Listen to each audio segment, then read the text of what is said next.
The lines that I do are just lines. They're jazz lines that go together. Instead of a saxophone, I play the orchestra. I make the orchestra make sounds. It's easy to get caught up in the theoretical side of writing and everything and forget the jazz impulse.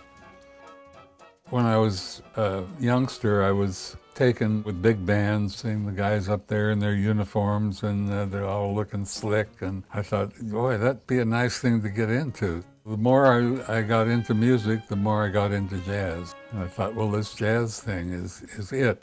A friend of mine and I went down to the local music store in Santa Ana looking for saxophones, and the guy had one alto and one tenor. The tenor cost $15 more, and I had the extra 15, so I became a tenor player.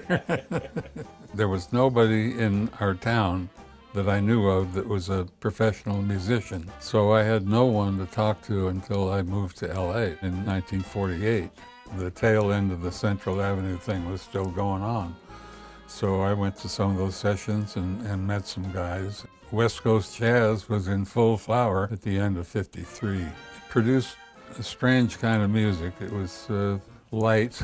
People called it cool. I don't know about cool. Every time I played, I was panic-stricken, which is not too cool. Tell me about Jerry Mulligan. He kind of anticipated the trend that was coming about having composers with a band. When I joined Kenton's band, Jerry had just written 8 or 10 charts for the band. Playing Jerry's charts really gave me a start in forming a conception. The way you approach music, the music that comes out of you is your conception. So Jerry had a big part in that. What got me involved with Kenton was Gene Rowland. I'd played a thing that I'd written in music school. He said, this is what Stan is looking for. That's what originally brought us together. I got to play in the band and play with all these great guys.